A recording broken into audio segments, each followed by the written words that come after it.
Good morning. Good morning, everyone. I would like to welcome you to this webinar. We will still wait 1 minute for more participants and then we will start. Good morning.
So it's 9 o'clock.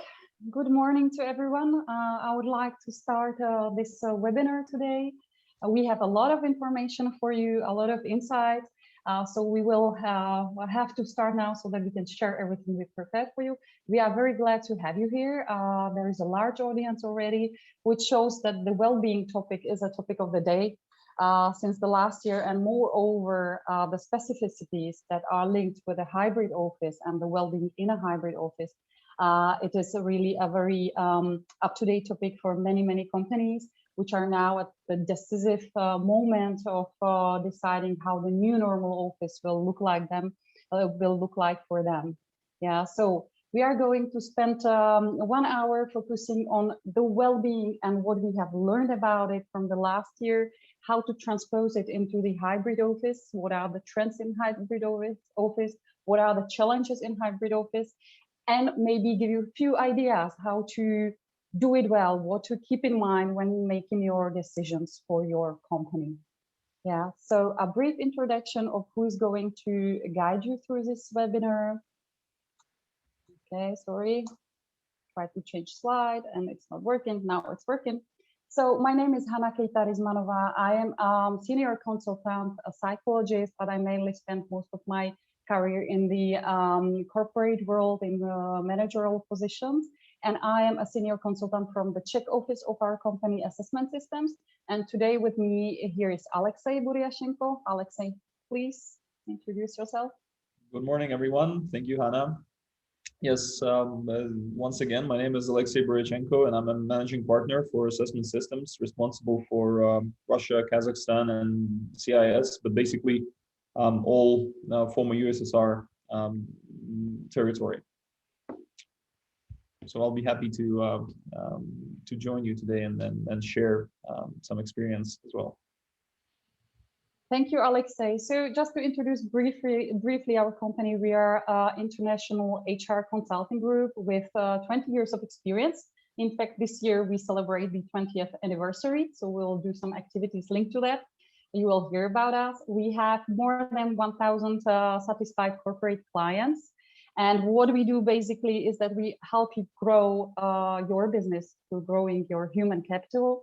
So we provide top quality assessment tools and services, development tools and services, but also we help you to support your employees in their well-being through, for example, employee assistance program that we will definitely speak about today, as it is directly linked with the topic.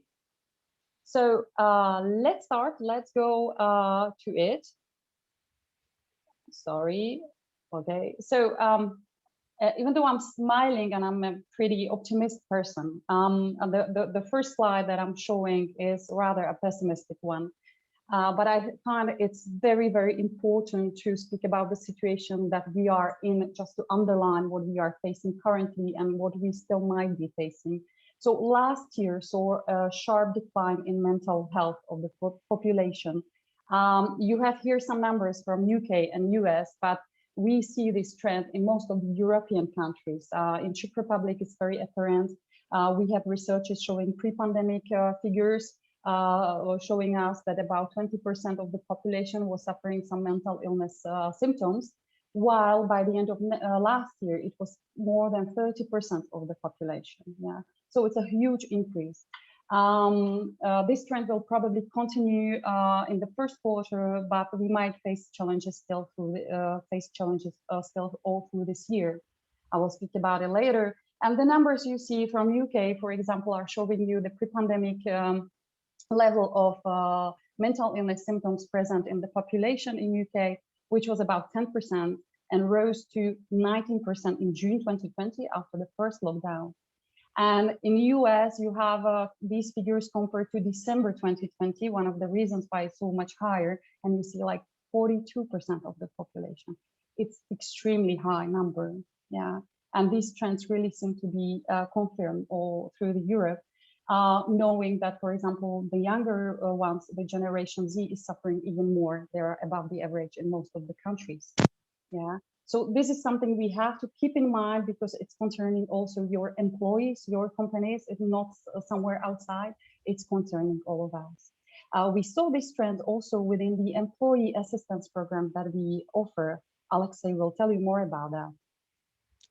Thank you, Hannah. The numbers are truly disturbing, I would say. Assessment systems have been working in the field of employee assistance programs for over than 10 years, providing the service to our clients across our footprint. And now we're happily announcing to launch this program for Russia and CIS countries as well. And basically what it is, the core services of the employee assistance is psychological counseling and crisis intervention. That works completely anonymous, non-stop, 24/7. Every employee can reach out for help any time of day or night. And basically, having 10 plus years of experience in this field, we have a lot of data, and basically analyzing it, what we see is that during 2020, the number of crisis interventions in our phone line tripled in certain months. The number of psychological counseling sessions above the long-term international average even doubled in certain months. And of course, you can relate that to COVID, no question about it. But the World Health Organization is also claiming, and that's long-term data from years past, not only related to 2020. World Health Organization is claiming that at any point of time, 20% of any population of people across the globe are in a stage of different increased stress situations, a de-stress condition. And in that condition, people are better to refer to professional counseling, professional help, and not to suffer in their private life nor at workplace. So this is a constant state of 20% across the globe needing some help.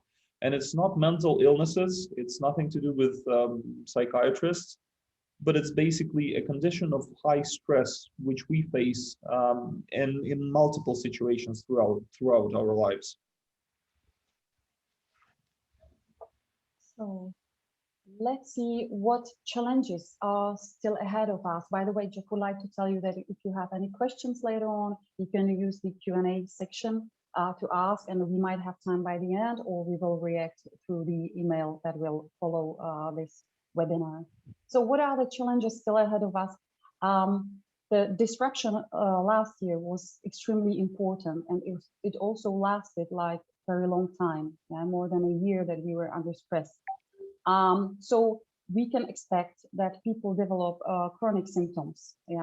So they might develop, for example, insomnia as a chronic symptom. When the stress is lasting a too long time, this is what can happen to people. So we might face that with our employees. We might also face a delayed stress reaction. That is the reaction that does not come at the moment when the stress is present. You have to manage. You are acting like nothing is going on. You go through the stress, but everything that you received and everything that you had to manage will then surprise you a bit later when the stress is over. And people might show advanced anxiety symptoms, panicking symptoms, again, insomnia or other, health problems, which are in fact delayed stress reactions. So even though in most of the countries, luckily, we are now leaving the lockdowns and we are living a little bit more freely. And I'm watching out of the window, the sun is coming. So yeah, everything seems to be more positive. This can happen. So keep that in mind, be vigilant when thinking about your employees and when speaking to them. We also face uncertainty about the future. Once we go through something like we went through last year, we know that nothing is certain, anything can happen. At the end of 2019, if somebody would have described me what will happen in 2020, I wouldn't believe it, not at all. Yeah, so it's something that it was like a kind of a shock for the global population. We know we can't be sure about things. Yeah, we don't know how the pandemic will develop, how the vaccination will work, what mutants will do, what will happen concerning pandemic. We don't know exactly the economic impact. In certain countries, it's very obvious, in certain less. The provisions are various from different economies. So yeah, uncertainty in economic sphere. But also we have to face, again, the changes in the work environment. And that's why we are also here today. And the point is that more than 50% of employees do not really believe, do not fully trust their management that they will manage very good the new normal offices. So there is that's a survey by Humanize, which was very interesting, and I will speak about it a little bit more. So people are in kind of an uncertainty. Knowing that the stress and the mental state of our employees has a huge impact on the companies, on the revenues, on the productivity. So I will pass the word to Alexei to comment on that. Thank you, Hannah. Truly, we're talking about stress. We're talking about employee issues, both at work and outside of work, because beside work, we all have our private life, and sometimes it's even harder and tougher on us than the work situation. So basically, what is the impact of the stress in numbers, or as I so call it, human factor costs? Basically, stress-related illnesses cost businesses from 2 to 300 billion per year in lost productivity. 41% of stress workers say stress leads to loss in productivity. And you cannot argue with that, because we've all experienced stress upon ourselves multiple times throughout our life. And depending on our resilience and adaptation to stress, we all react differently. But I can bet my head on it that each one of us here ever experienced tough situation that was kicking us out of our productivity, mental focus, and caused severe damage to our productivity at work and in real life, in our private life as well. So 63% of US workers are ready to quit their job due to stress. Having that said, you never know what will be the final drop, what will be the final click for a person to make a decision to leave work. So up to 75% of annual income costs to compensate for the decreased productivity or replace an employee. It's a major problem that every employer is facing nowadays, which we need to address, and we have answers to that. It's not magic; it's a thorough work, and it's been around the globe for over 40 years now, proven its efficiency. So back to you, Hannah. Thank you, Alexei. So you can find a lot of surveys, a lot of researches on that topic, and with the very up-to-date numbers. And if you need to, convince the decision makers that well-being matters, there are studies out there. Just use them, use these numbers. You can find also studies about the increase in the number of safety breaches when people are under stress. Yeah, on the contrary, we know the figures also when people are doing well, how the number of breaches decreases. The same goes for conflicts at workplace. Yeah. You can also, of course, find the decrease in engagement and motivation. That's one of the first things that happens. By the way, most of the people who suffer from burnout syndrome were those people who were extremely enthusiastic, extremely motivated and engaged at the very beginning. And they gave it all. Yeah, they went, with everything, and they were probably also very talented and so on. And these are those that have the highest probability to burn out. Very interesting topic is creativity and innovation. Many companies want their employees to innovate, to be a bit more creative, to come with new ideas. And me as a psychologist, I'm very glad that today we have even medical proofs that creativity and innovation, it's something that we do much better when we are doing well, when we have positive moods, rather than being stressed and in negative mood. You can check a book or at least an article by Kunios and Beeman, which is called The Eureka Factor. It's a very interesting article, very interesting research, where they really followed respondents that were in good mood and those that were in bad mood, and they gave them tasks, and they were solving the task either by using analytical approach, looking for one right answer and with a narrow vision. That was when they were in a bad mood, when they were stressed. Or they tend to use much more of the creative insight and the creative solutions when they were in the good mood. So we have the proofs behind.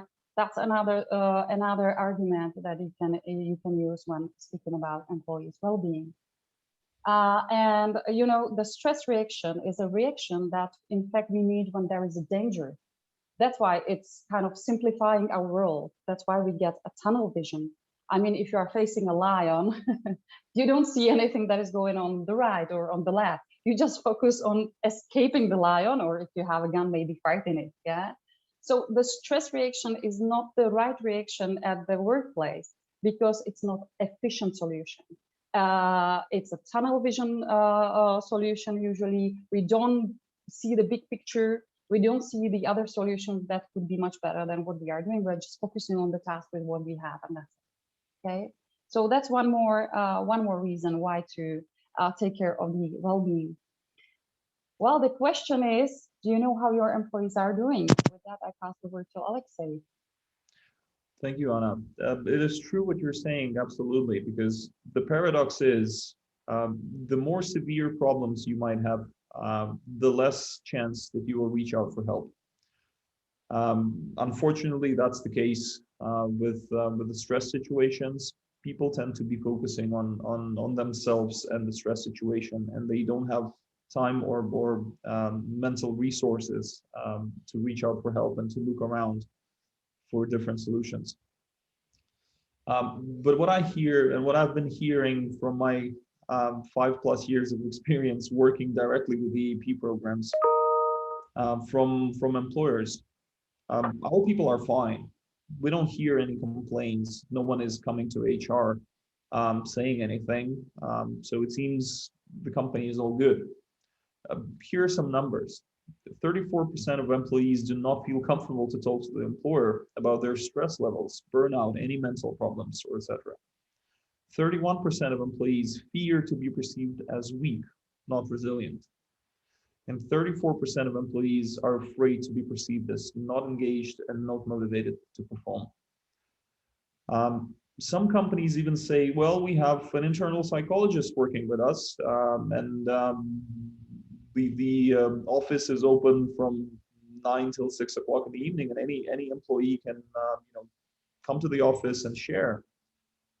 I usually say that it takes an enormous amount of courage and fearfulness to actually reach out to a psychologist at a workplace, because people don't trust. People have issues, walking to a psychologist's office in front of all their fellow employees, because nobody wants to know, to let people know that they have problems. So having an employee assistance program as a resource to employees, which is, and I'm repeating, anonymous, confidential, and 24/7 from any place across the globe, is helping employees a lot. And here, I would suggest to run a small poll. just to understand how do you get the information about your employee's condition, if you do that at all within the company. So we will now start the poll. So how your employees are doing, how do you know how your employees are feeling? So pulse surveys, long questionnaires, asking managers, or through HR. Please pick an answer which suits you the most. We will wait for another, let's say, 5 seconds, and we will close the poll. So please make sure you have an answer if you want to make an impact. Okay.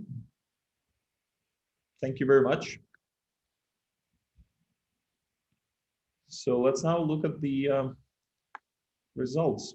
Okay. Pulse surveys, long questionnaires, 0, good. Asking managers and through HR. Good. That's a good result because truly pulse surveys help employees basically open up. It's much easier to open up in a pulse survey than in a direct relation or direct conversation with a manager. But managers usually know what is happening to their employees. But the question is, what can you do about it? If an employee comes to you and tell you that he or she has an issue, private issue, and in a need for special help, for special treatment. So there's not much manager can do about it unless you have an AAP or available resource at hand. And when it comes to pulse surveys, I believe my colleagues and Hannah will have a few words about that later. We do have a valuable resource to run pulse surveys in the companies. Thank you for the poll. Yeah, thank you very much for the poll. I will mention the tool that we have that we can help you, those who do not use any pulse survey, through Arnold. It's our tool. It's a chat robot, which is asking questions to people in a very nice way. We have very high response rate, which is between 70 and 80%. These are usually like 3 minutes surveys. So it's very handy and you can really focus on the topic of the day. So for example, when thinking about hybrid office, it's extremely important to know what your employees need, yeah, what they prefer and what they are struggling with. And this is these are also the topics that are included in the Arnold. So if you are interested, just get in touch with us and we will speak about it and show you the topics we are able to address. And we can help you in this stage of the process of preparing for the hybrid office. So with that also in mind, I will move more to the hybrid office. Why we also ask this question, that if you are thinking about the hybrid, you need to understand really the needs. So of course you need to understand the needs of your business. That is the first thing. But then you need to understand how the people will be managing what they really need and what's important for them. So we took a lesson from the last year and the remote work. It was, I think, the largest experiment of the remote work ever. And it gave us great information, yeah, about how it works, how it does not work, and what are the positives and the negatives. So as we are also psychologists, I would like to speak a little bit about the psychology of virtual communication that we will have to face more and more. And there are things that when I will speak about them, you will be like, yeah, maybe that's obvious, but we tend to forget a lot. Yeah, so in virtual communication, the specificity is that we do not have such direct feedback as when we are sitting next to each other. And I'm not speaking about webinars like this one, these are even more particular, but also usual team meetings. Yeah, so you know, many people tend to then communicate kind of one-sidedly. Yeah, so there is no real exchange. The dialogue can be endangered. Yeah, especially if you as a person are very talkative, this is what can happen very easily. So you have to mind that. Also, we are missing the lack of expression, or we are missing the expression of emotions in the face, in the posture. Of course, we see something, yeah, but very often we see it a bit differently than in reality. We might not have good lighting, yeah. Maybe people don't want to switch on the camera and so on. So we always miss a part of the information, or we might misinterpret. yeah, the information. So that's also very important to keep in mind. There might be a distortion of the voice because we are working just with devices. You might have various quality, you might have various quality of the connection.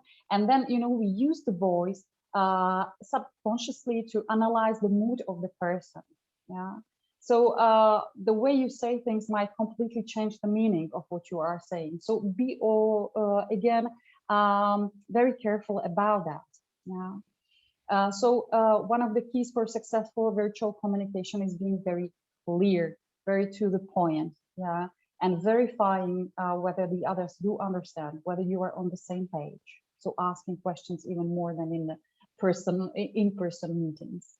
You also will face, of course, the decline in attention. I mean, it's so obvious, but we should not forget it every time we work with a team. We should keep that in mind. There are specificities linked to written communication, yeah, asynchronous communication when you don't have the direct feedback. So you write something, then somebody reads it, and then later on maybe you get some reaction. It is different whether you are using emails, chat, or SMS, of course, yeah. So generally in written communication, especially concerning emails, we tend to be much more formal and negative in writing. But we tend also to interpret the written communication more negatively. So be very much careful about that. Yeah, always keep that in mind. You cannot use a tone of your voice to make the things more lighter, more positive. Yeah. Before sending any email, really think about the impact it will have. And mind maybe also that in chat and SMSs, that's a very different kind of communication. If you are of my generation, I recommend not to use, for example, emoticons because they are very often read differently by the younger generation. Yeah. So these are some of the specifics that we might have in the virtual communication, and we have to really include it in how we are working, even in the hybrid office. There is an impact of the remote work on the general well-being, of course. So most of the studies today agree or confirm that the productivity is rising, is increasing within the remote work. Okay, so that seems to be rather obvious, especially if the remote work is a choice of an employee. So it's not imposed; it's choice. Yeah. So we might not worry that much about the productivity. And I think most of you have learned many ways how to check that and how to care about that from during the last year. What is interesting, most of the studies also show that there is an increase in working hours per employee. Here you see numbers from Humanize survey, which is very interesting one. It's very late one. You can find it on their page, and they say 57% increase in employees working 10 hours and more, which is a huge increase. It seems like we have replaced commuting by working. Okay. And 58% of these employees also say work-life balance is the biggest challenge in remote. So we have to keep that in mind. We are much more connected. We are much more in the office when we work from home, and it's impacting directly our well-being. What I found very interesting is the impact on collaboration. So there is an increase in how we connect with the close collaborators by 16%. So that's positive. We tend to be more connected. Maybe even sometimes in the surveys, I see that people say we got closer with our colleagues, not only working together, but sharing more of the private as well together, which is very interesting. But there is a 21% decrease in connection with the extended collaborators that we do not need to work with every day or every week. You know, sometimes we just go for a lunch with these people, or we'll meet them on certain occasions. We have a coffee together and so on. This is what we are kind of missing. And we have a tendency to focus only on the closest collaborators because it became more difficult to connect with those who are more extended. Why am I speaking about it? Is because it represents a clear risk of increasing the silo effect, decreasing the innovation because we stay with the same people. There is much less networking in general. That makes us focus only on the solutions that we know within our small team. And that can even bring a groupthink. Yeah. So that's the danger we will have to face also in the hybrid office, and it will have even more specificities. I will speak about that just a bit later. Another impact of the remote work that we saw during last year is that the work life entered our homes and the private life became more exposed, which is not acceptable for everyone. Yeah. But it has a very interesting side to that. And I mentioned it a little bit on the slide before, is that with certain colleagues, we became more close to each other. Yeah. Seeing our kids, our pets, and having difficulties in that time. Yeah. So also the managers, the HR and companies have to take into account the employee as a whole and his living conditions, you know. We can't separate anymore very clearly the job and the family life or the private life. Yeah, of course we have to do it to a certain extent, but there's a little bit more connection, and I think that's an opportunity to make the work environment a bit more human, community life. So this is a momentum that I suggest would be great if companies would be able to keep and to work with that in a very positive manner, yeah, and develop on that community-like approach. So now I'm wondering at what stage you are in your companies and how you are thinking about the future workplace. So we would like to invite you to share with us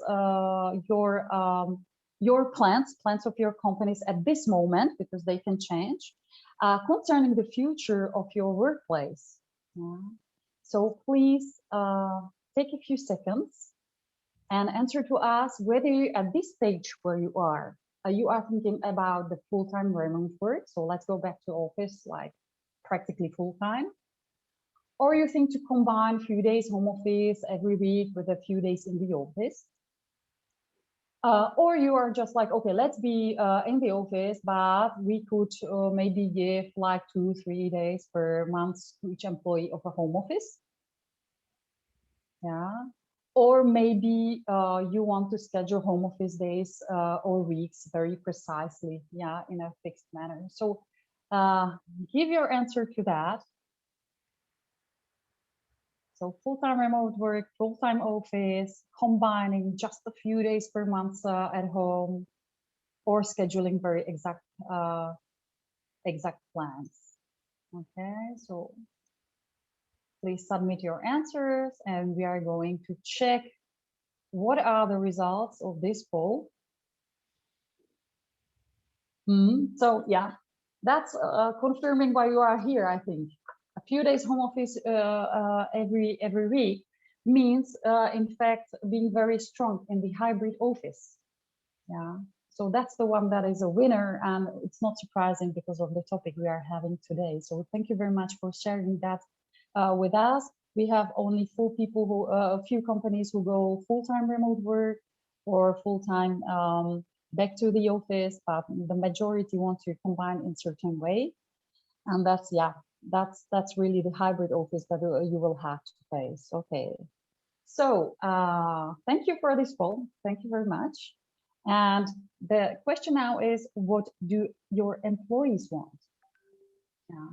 So we checked the HIBOP survey and Humanize survey, which are very up to date, and we got very interesting numbers, which makes the hybrid office pretty complex topics. Yeah.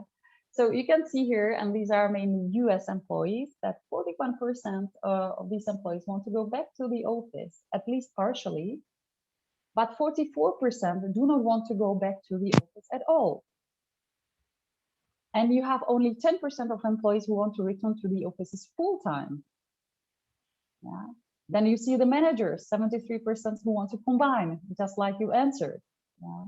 So the managers seem to correspond to you, to your answers in the poll. So you see there are big differences, but what is even a bit more difficult is are the next figures. Yeah, 70% of employees will prioritize going back to the office at the moment when their team collaborators are there. Yeah, so they want to meet them, great. But 65% say, we also expect to have undisturbed focus time in the office. So we want to meet, but we also want to have focus time, okay? About the same percentage. So it won't be easy to satisfy all these kind of needs, and it will definitely need to compromise, but it will definitely demand certain creativity when thinking about the workspace and the organizations.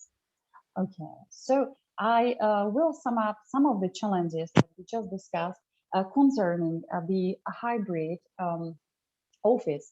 So we see the contradictory needs of employees. Yeah, they will change with the family situation. They will change based on what kind of employees you have, if they have families, if there are more youngsters, and so on. You will mainly have to pick people who want to have both. They want to work sometimes from home. They want to work also sometimes from the office. They want to meet their collaborators in the office, but at the same time, they want to have also focus area in the office where they can really concentrate on their work. We have to face the fact that we behave differently in virtual space. Not to forget that, even if we go partially to the office and we have only some employees in the remote, keep that in mind, because the way we communicate with the team, which we meet in the meeting room, and the one we will have remotely is different. So you might also face your team being separated. Yeah, some online, some in person, and you will need to think about that in your organization of the space, in the way you communicate. Another challenge to think about is the potential silo effect. And I will add to what I have already said, that there is also one effect I read about, and it's concerning employees who work mainly remotely or fully remotely. They are the ones that tend to be forgotten when it comes to promotion. So if you will have really hybrid office and teams that are mixed with people on site and online, think about that as well, how to include them, how to really think about them when thinking about the development and the promotion. It makes me think of one problem that we might face again, is that it's very often women with kids who like to work remotely, but it might undermine their promotions even more. Yeah, so keep that in mind also. And I have mentioned the potential decrease in innovations. While we can be quite creative at home sometimes, yeah, we also need to enrich ourselves by the inspirations from others, and we should avoid the risk of grouping. So yes, these are some of the challenges. And now, what about the trends? What are the ideas that we can find lately in various companies? What are the discussions about? So let me speak briefly about that. So I really like the term hoteling when it comes to the new hybrid offices. It seems that we will see a decline of very classical open space offices. Those open spaces where you have many tables in one room, not only because of the COVID risk, yeah, I mean, the infection goes very fast in such offices, but also because that kind of space is neither appropriate for focused work, nor it is really appropriate for collaborative work. Yeah. So this is one of the first things that companies are now doing, is they are rethinking how to organize that open space they have to make it more adapted to the hybrid needs. Yeah. One of the things probably that will happen, that many companies will not have permanent seating for their employees, yeah, in order not to be obliged to even enlarge the offices, but on the contrary, maybe leave some of the office spaces. That means having very good booking tools. We will also probably see companies creating, and there are many companies who already created the focus areas, like cubicles, private offices, soundproof rooms, or even the phone banks. Yeah, you might maybe you have some of these to really allow the focus work for those who need it. There will be probably important development in the collaborative area, meaning not only the classical meeting rooms, but also the open play spaces that might change with some, division walls and so on, some ways how to separate a little bit so that it's the sound doesn't, go through the whole open space. You might see the huddle rooms also in certain companies, which are for the small meetings. Yeah, so we might have big meeting rooms, huddle rooms for really the small collaboration, different lounges and coffee shops for the less formal collaboration. And there are many inspirations out there. So one of the important conditions to make this successful is the technical equipment.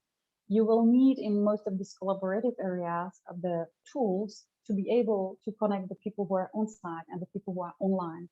So not only the screens, but also, for example, interactive whiteboards and very good sound systems. Yeah, so that the feeling of being together is really there, and it's worth it. It's worth being invested into, because that's what will help you to keep the real team spirit and also the real team communication. Uh, the, the companies also faced many question marks last year with the collaborative technologies. Yeah, while we are in the office, it's still a bit more easier to share other things. And when we are remote, we really need good collaborative technologies that are corresponding to the needs of our team, of our company. And we need to know how to use them. Many of us have collaborative tools, but we are using like about 20% of it, yeah, because we don't know how. So the proper usage is a big topic. One thing that can help are so-called digital evangelists. Yeah, so you can have somebody, and think about it, that you have somebody who's interested in technologies, who will be the one who will show to others and kind of incite the others, encourage the others to use these collaborative tools. And also the way can be a digital academy, which is tailor-made for the tools that you use, that you want your employees to use much more. Do not forget about one important thing: is supporting the employees who will stay in the home office, especially those who are full-time, but also those who are part-time. We still see that 46% of employees say they do not get any compensation, any kind of support when working at home. Yeah. So either it can be a compensation, but it can be also just telling them, come and pick up your chair if you are fully remote. Come pick it up here in the office and bring it to your home if you wish so.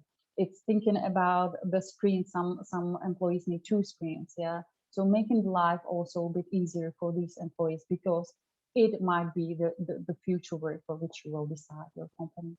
To give you a few examples, I have read that Facebook is willing to have 50% employees working exclusively from home. And they also seem to have a remote work director who will prepare the permanent shift to this remote work. Yeah. For example, Google seems to use collaboration days, like about 3 days a week when everybody meets in the office. Yeah. And I also read about American Express, who they use the remote work since already sometimes for certain jobs as the only way to work, but it allows them also to reach to the talents all around the globe practically. Yeah, so they have a big choice of the talented people. So these are a few ideas about the trends in the office. But with all these challenges and all these changes, how to do it that we really support the well-being in the hybrid office? The first thing, and that's why we were speaking about the tools and the ways you know about the well-being of your employees and the needs of your employees, is to identify your main target groups. Who are they? You can, of course, start with the job families you have, because a legal employee might have different needs than a salesperson. Yeah, so that's one of the first things that most businesses do. But also think about the generation point of view. As I mentioned, Generation Z seem to be suffering a bit more in this period. So if you have a strong Generation Z, maybe you can do some particular programs for them.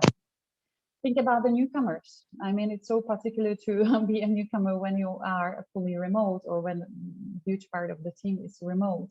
So you have to introduce some new ways how to work with them, and many of you did, and share with the others how they do. That's important for you.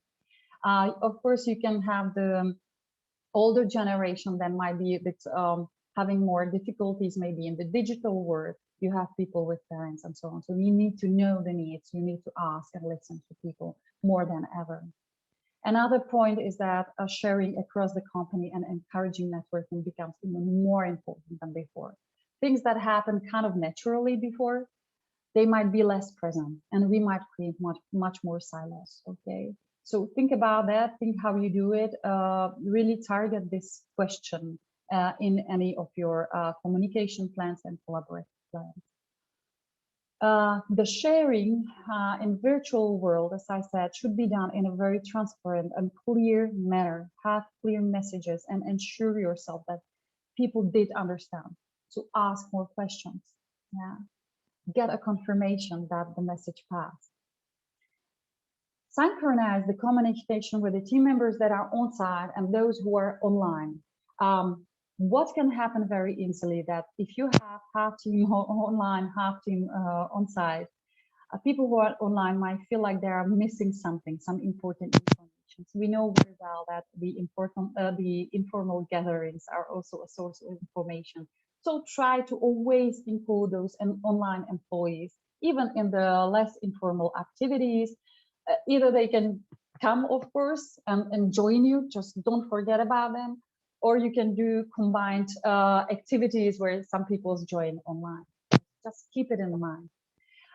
We all will need to be flexible and learn from what we are doing, and constantly seeking feedback on the hybrid office we will decide for, and we will need to adjust it, very regularly. It's you can't do, I think, the hybrid office at once like that. The work everyone will be satisfied. First of all, we can't satisfy everyone, but also we have to learn as we go. Okay, so keep this flexibility and keep asking people. Also respect and I encourage the disconnected time. This is something we really need to think about.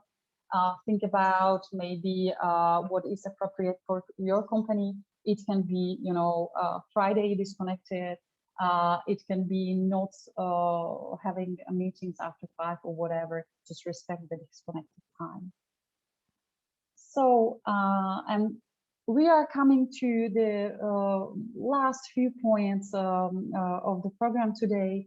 As a psychologist, but also as a person that works on managerial positions, I would like to really insist on the asking and listening. Yeah. If you don't ask, if you don't listen, you will not know what to do, and you have to keep a constant dialogue on individual, team, and company level, just to know what you should do and what you should be the next step in your hybrid office. Building psychological safety is something that seems to have a huge impact on the happiness at work, on the productivity of people. The psychological safety increases the safety at work. When people feel safe to voice the problems, to speak about the procedures maybe they find not good, the risk they might see at work, this is what is impacting also the safety at work. And this has direct impact into your figures, yeah, into your costs. Keeping the human touch at work is something that we could take from last year, which is a little bit paradoxal. Being on remote work seemed to also bring us closer together. Facing the pandemic brought us maybe closer together. Let's not forget it. Use this momentum. Keep the good habits you learned last year with your teams, and think about the culture of kindness. I'm speaking about it because the kindness is, increasing the production of oxytocin, but also serotonin in our bodies, which improves heart conditions, yeah, which decreases the depression and this anxiety in our bodies, and that's huge.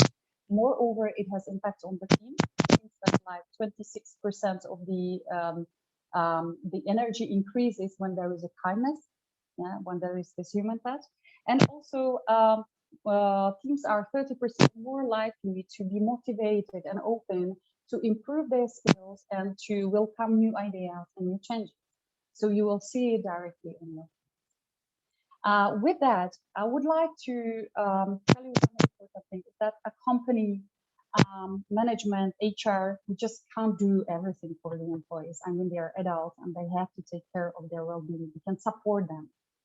And then there are moments when that Alexei talked about, when employees need support that is a professional support that you can't provide anymore. And then that's the moment that you can reach us. We can help you to help your employees in these issues that you can't do anymore for them. So, and with that, I pass the word to Alexei. Thank you, Hannah. So as a little wrap up for what we've gone through today, and about the employee assistance program, I'll remind you one more time. So it's basically a holistic approach to support your employees throughout hard times in their lives,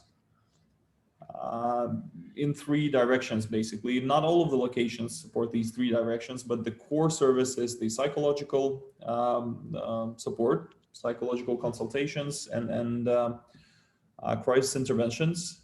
The second line is, at some places, at some countries, we provide even legal consultations as well, because legal issues can bring a lot of stress in our lives as well. And in some locations, we even provide financial consultations, which is also related to a lot of stress, managing our own finances and solving the financial issues. Basically, the benefits of the employee assistance program is increase in employee productivity because you help out your people. And to me, employee assistance program is probably or either the only or one of a very few corporate programs that is aiming to solve, or that is aiming to meet both interests of employees and employer, because the company can prosper and decrease the human factor costs by helping out employees, which they are fully interested in. So increase in employee productivity, reduction in stress and workplace conflicts, improvement of atmosphere and interpersonal relationships, burnout prevention, absence rate reduction, fluctuation rate reduction, and improved employee branding. Um, when we've been working previously with employee assistance program, and I remember about 7 to 8 years ago, an HP company in Russia was claiming that they've managed to reduce the fluctuation rate in the company from 11 to 9% that year, just due to onboarding employee assistance program and believing in it. It's a great tool to help out people and to actually manage a lot of headaches and pain points within the company that either HRs or managers directly have. Because once we face a problem with an employee, and this problem is outside of our professional scope and it's outside of our work area, it's related to somewhere else, or it's related to personal issues, we are not, as managers, not all of us, completely not all of us, are specialists to provide needed treatment or support. And the best thing we can do in this situation to help our people and to help ourselves as well, because it's a relief of stress for ourselves as managers as well, we can provide them this professional support, and we can advise them to reach out to employee assistance program, which is in your company. So please learn more about it. We're happy to tell you. We're happy to give info. We're happy to help your employees. I guess now we can have a short session of Q&A. So if any questions will arise, please let us know. And I've already spotted at least one hand raised in the group. So a question coming from Rostislav Benak, if I'm not mistaken. So if we can give a word to Rostislav, if that's valid.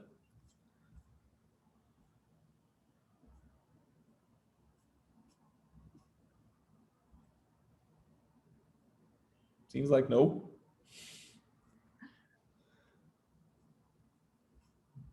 Okay, I guess. We have question coming, maybe, if Rostislav is not with us, from in the Q&A section. Okay, thank you for the, it was interesting, helpful. We are very happy about that. Statistics facts are something I'm especially thankful for. Could you please advise your statistics sources? Oh, there are many depending on the topic. If you would like to have a view on the latest figures about what employees want, concerning the return to the work, and also how we collaborated last year, I think it's very interesting really to go to Humanize. It's written with YZ, so I can recommend that one. Or you can check also these kind of figures on Microsoft site. Yeah, so they have also interesting view on that topic. Concerning the mental health, they are usually the national mental health institutions. Yeah. Then we used here also HIBOP survey.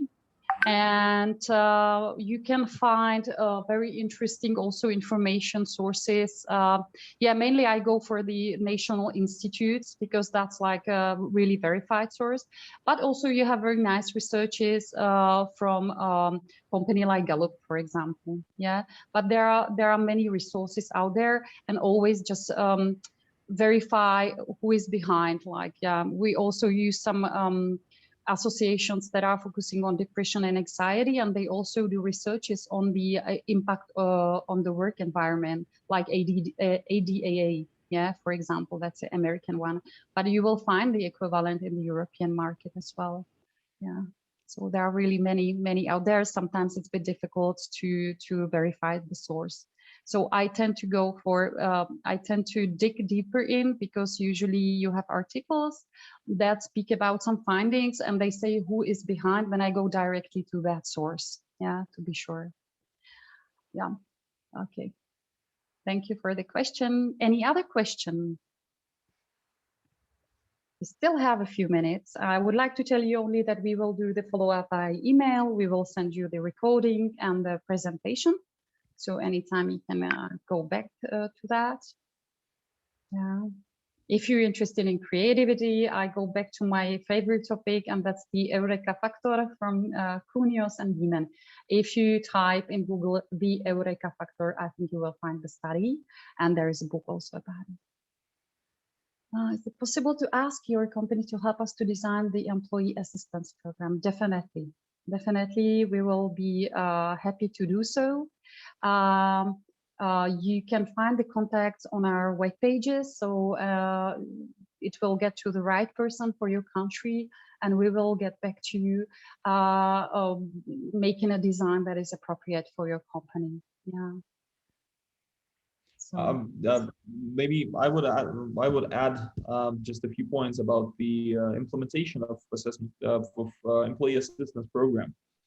I just want you to know that this is a holistic program with a specific set of services, rules, ethics within it. So it's not, because a lot of companies think that employee assistance is whatever you do to help out your employees, like providing fitness, compensating their cellular connection, car allowances, travel expenses, whatever is done for the employees. A lot of companies tend to take it as employee assistance, but it's not truth. The employee assistance is a specific program with its own set of rules, tools, and services within. So we will be happy to share the structure and how it is done and implemented if needed. yeah, and if it's the Natalia that I met as our client, my greetings to you, ma'am. And you can reach out to me, and we will continue appropriately. Thank you very much. Another question. Still have some time for you. So do not hesitate to ask anything. Also, maybe I just remind you that we have a nice chat robot called Arnold that we can propose to you at this moment. It can be used very flexibly. It can be used for a few researches every year, adjusted to your needs.